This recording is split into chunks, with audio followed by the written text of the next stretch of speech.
over the horizon.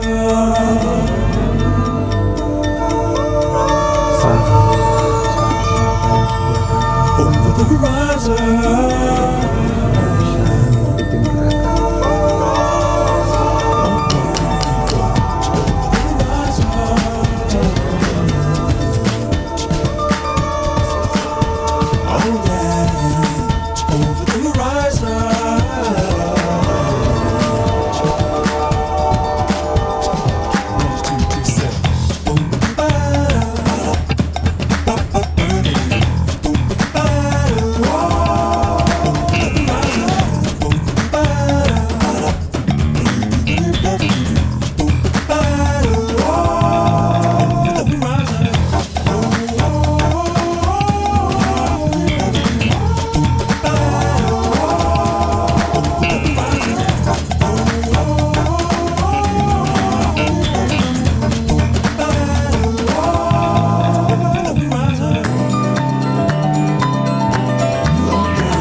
Untuk para sultan, calon sultan dan yang mengaku sultan,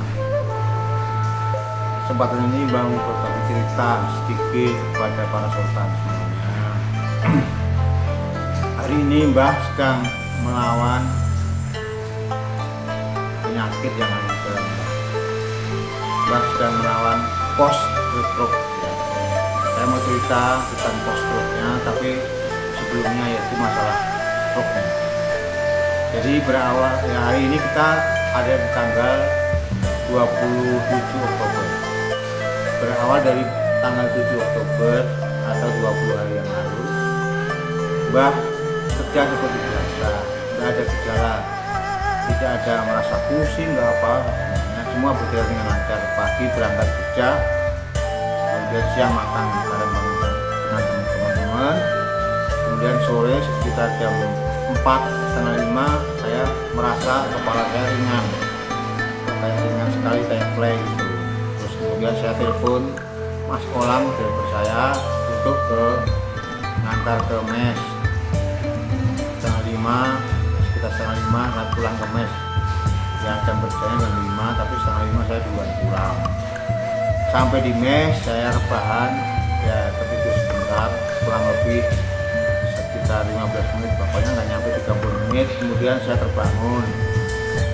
Pada saat terbangun, saya merasa kesemutan di tangan sebelah kiri yang saat ini sedang recovery dan tidak bisa digerakkan. Tapi alhamdulillah sekarang sudah bisa gerak dari badannya, dan juga kaki sebelah kiri. Kemudian setelah itu saya bangun tidur, kok merasa kesemutan, terus mandi merasa seger, kuat. Terus saya ke kantin untuk makan malam. Nah pada saat makan, selesai makan sambil ngobrol, kesemutannya datang lagi. Kemudian saya pamit waktu itu sama Mas Michael itu sudah saya pulang, saya ke kamar dulu. Saya masuk kamar, kemudian di kamar saya tiduran. Sekitar jam 8 saya keluar kamar untuk mencari minyak kayu putih. Alhamdulillah kebetulan ketemu sama Mas Dwi itu adalah Sultan LC. Katanya punya minyak kayu putih Mas, jawabannya nggak ada Pak. Saya carikan, akhirnya dicarikan ke tempatnya Pak Imam. Pak Imam itu di kamar sudah di bagian lantai bawah, saya kebetulan di lantai 2, pas persis di bawah kamar saya. Kemudian beliau naik berdua, Pak Imam sama Dwi. Kemudian saya dipijit-pijit di seluruh tubuh dengan menggunakan minyak kayu putih tadi. Ya sekitar setengah jam lah saya dipijat. Kemudian saya merasa seger, kok sudah enak, keramnya kesemutannya hilang. Pak Imam pulang ke kamar, saya rebahan, sempat pegang HP sebentar, kok kesemut lagi. Nah setelah itu saya telepon istri, ya biasalah sekitar jam segitu ceweknya saya kabar-kabar ke rumah, yang ngobrol-ngobrol santai sama anak-anak. Saya juga sering nanyain kabar, gimana kamu kondisinya seperti apa, sehatkah semuanya, dan dari situ udah saya pamit, saya mau istirahat dulu karena saya nggak terlalu fit, saya bilang gitu. Kok kesemutannya nggak hilang-hilang, ya udah langsung istirahat. Sekitar jam 3 sampai setengah 4 saya terbangun untuk melakukan aktivitas pagi. Biasanya saya memang bangun jam segitu untuk BAB atau yang lain. Nah pada saat saya buka mata pertama itu, saya melihat ke langit kok bayang, jadi lampu itu kok jadi 2, kemudian semuanya jadi 2 gitu kan. Saya nggak berani jalan kaki, akhirnya saya ke toilet itu ngesot lah ibaratnya, ngesot, jadi jalan sambil duduk lah, ngesot, karena saya takut jatuh. Saya mikir kalau jatuh akan berisiko, dan saya ngesot aja ke kamar mandi. Selesai semua, saya naik ke tempat tidur lagi. Saya telepon teman yaitu Mas Dwi, kemudian Mas Dwi datang langsung respon ke kamar. Saya minta teman lagi, panggil dulu Mas Surya, yaitu Subten SAE. Kemudian ada 2 orang di kamar saya untuk ngobrol dan ngecek kondisi. Singkat cerita, sampai pagi ya saya masih di kamar saja, nggak bisa bekerja. Kemudian ditunggu sampai siang, ternyata kesemutannya nggak hilang-hilang. Setelah siang sekitar jam 2 saya telepon, dicek sama Mas Surya, gimana Pak kondisinya udah membaik belum? Saya jawab masih sama, dari kesemutannya belum hilang. Nah setelah itu berinisiatif untuk ke klinik di Batu Kacang, ada namanya klinik Kusuma.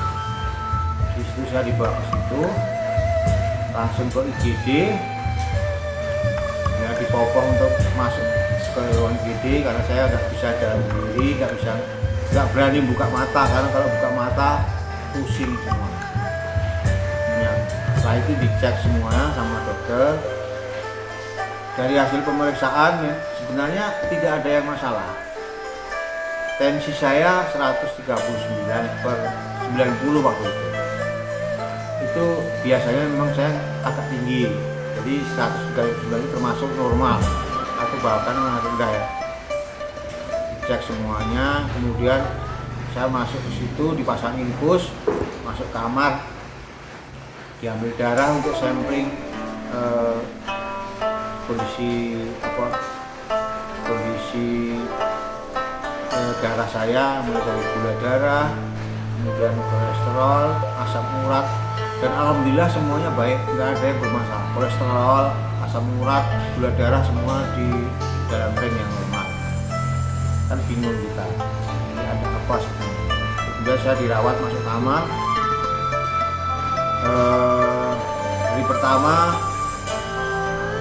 ya saya anggap masih seperti biasa, ternyata nggak ada perubahan. Sudah dikasih obat, dikasih infus, nggak ada perubahan. Terus besoknya pagi-pagi ada dokter kunjungan. Nah waktu itu saya dites penglihatan saya, dites mata, ternyata ditemukan mata sebelah kanan saya itu nggak bisa bergerak karena ya diem aja, ya lurus depan. Makanya akhirnya saya tahu apa yang menyebabkan bayangan-bayangan. Saya pikir itu vertigo biasa, ternyata bukan karena vertigo. Jadi karena mata sebelah kiri bergerak, tapi yang sebelah kanan diem aja di depan. Jadi membayang. Jadi bayang-bayang itu kalau buka mata muter-muter terus perutnya pengen kayak sakit, terus akhirnya pengen muntah. Saya mejam terus, lebih banyak mejam daripada melek. Dan habis itu saya mikir, terus nelfon Pak Nanang, saya kok nggak membaik. Gimana kalau saya pulang saja ke Jogja? Nah, terus disarankan juga, disarankan nggak usah ke Jogja, di Balikpapan dulu karena takut ada risiko pada saat naik pesawat. Sarannya sama dengan dokter yang tadi periksa saya, Balikpapan dulu aja Pak, karena di situ ada juga dokter yang bagus, alatnya juga ada. Kalau di sini alatnya nggak ada, yang gitu dia. Kemudian hari berikutnya saya dievakuasi ke Balikpapan. Jadi ada 2 hari di klinik. Sore sekitar jam 4 saya dievakuasi sampai Balikpapan sekitar jam 8. Dari situ jam 8. Kemudian sampai rumah sakit, itulah saya menemukan satu hal lagi. Ternyata untuk masuk rumah sakit tidak semudah zaman-zaman dulu, harus melalui protokol COVID. Saya di ronsen dulu, kebetulan hasil ronsennya itu ada terindikasi paru-parunya itu ada sedikit kabut gitu. Padahal saya juga sehat-sehat aja, nggak ada masalah, nggak ada napasnya nyesek. Ya, tapi saya stres waktu itu karena saya mau berobat ini, kenapa saya harus masuk ke situ, kemudian isolasi. Akhirnya saya mikir-mikir ngikutin protokol COVID dan saya harus masuk ke ruang isolasi hampir 2 hari. Saya datang malam jam 8, jam 12 masuk ruang isolasi. Besok paginya saya tanggal 10 jam 10 itu saya dilakukan swab. Tanya hasilnya kapan Mas? Hasilnya, alhamdulillah Bapak ini beruntung karena ini hari Sabtu itu akan selesai hari ini. Ternyata setelah saya tanya nggak selesai juga sampai sore. Saya WA, saya pakai voicemail karena kalau pakai WA saya susah ngetiknya. Akhirnya saya pakai voicemail ke Pak Nanang, ke Dokter Teta, itu Dokter Satria untuk membantu menepus hasil swab. Tetap nggak bisa keluar. Nah, sudah 1 malam saya akan tidur normal seperti biasa. Kemudian pagi harinya saya dapat 2 kabar baik dari berikutnya itu. Kabar baiknya adalah mata saya bisa bergerak. Jadi mata kanan saya udah bisa bergerak dan saya dapat informasi hasil swabnya, alhamdulillah negatif. Alhamdulillah negatif. Kemudian setelah itu kasih sarapan, langsung dievakuasi atau dipindah kamarnya dari ruang isolasi, pindah ke ruang perawatan di stroke unit di Rumah Sakit Pertamina Balikpapan, di stroke unit. Nah udah di stroke unit saya ditangani dengan baik, ya dipasang infus, kasih obat, masuk ke ruangan dan sebagainya, ditengok dokter seperti biasanya. Kemudian hari berikutnya, 1 hari saya di situ, hari berikutnya datanglah itu Pak Adi Sulis, Pak Surya itu datang ke situ. Kok kamarnya seperti ini? Gitu. Berinisiatif, niatnya baik. Alhamdulillah teman-teman di Balikpapan baik semuanya, sudah mensupport saya untuk membantu saya dalam penyembuhan ini. Bilang kok kamarnya seperti ini, kita pindah aja. Akhirnya akan pindah kamar umum di ruang anggrek. Tapi 1 malam saya di situ. Ya sebelumnya di hari itu saya memang melakukan proses MRI yang sebelumnya maunya di CT scan, tapi karena penyakit saya kalau CT scan takut nggak kelihatan, berubah menjadi MRI adanya di rumah sakit di Siloam. Kalau CT scan juga rusak juga di Pertamina, jadi makanya pas kalau saya ke MRI di Siloam. Hari itu MRI, kemudian saya karena hari Minggu menunggu hasil bacanya itu hari Senin. Hari Senin saya dapat bacaannya oleh Dokter Fajar Gini, dan alhamdulillah ternyata udah ada titik terang bahwa saya ada penyumbatan di batang otak tengah ini. Makanya kaki kiri dan mata sebelah kanan dia nyilang, jadi sarafnya itu nyilang. disitulah saya mulai takut, stres, sedih, campur aduk karena saya harus mikirin kerjaan, mikirin keluarga, dan yang lain-lain semuanya keluar dalam pikiran saya. Saya takut juga saya harus sakit seperti ini.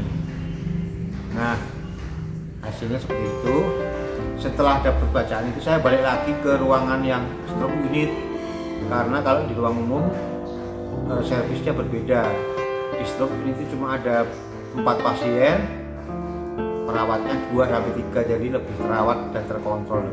Ya udah, saya ikutin aja apa kata dokter dan teman-teman. Saya akhirnya pindah ke di stroke unit, pindah di situ. Dia dapat pengobatan seperti biasa yang bagus gitu. Ya, terima kasih kepada teman-teman semuanya yang sudah membantu saya selama di Balikpapan. Ada Mas Surya, teman-teman di BRC, Bu Glory, kemudian Pak Hadi Sulis, dan juga teman-teman yang lain yang semuanya mendoakan dan mendukung saya. Dan juga Mbak Intan. Mbak Intan ini sudah 10 tahun nggak ketemu. Dulu waktu ketemunya di Lati tahun berapa, 10 tahun yang lalu. Kebetulan dengar saya sakit, beliaunya 2 kali jenguk saya, sampai bahkan sampai nggak pulang gitu ya. Kasihan juga. Terima kasih ya Mbak Intan sudah membantu saya. Semoga amal baiknya itu diterima menjadi ibadah, dan saya juga senang karena saya disupport luar biasa sehingga saya bisa kuat seperti ini. Nah, setelah itu beberapa hari berjalan, saya sampaikan ke Pak Nanang juga, ke Dokter Satria, penyakit saya kok malah menurun, jadi motorik saya semakin menurun.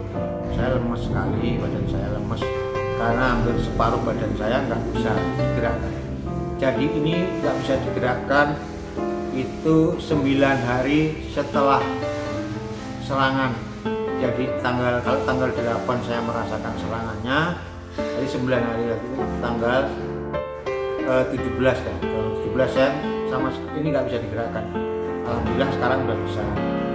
Saya udah bisa ngangkat juga walaupun belum bisa tegak ya. Udah bisa seperti ini. Ini sangat bagus. Alhamdulillah udah perkembangannya bagus. Nanti saya akan cerita untuk berikutnya bagaimana saya mengelola stres, bagaimana saya melawan post stroke. Karena kita harus sehat, kita harus kuat. Kata para pakar dan kata saya juga bahwa penyakit itu hanya bisa dilawan dengan keyakinan bahwa kita akan sehat, dengan berdoa dan usaha kita.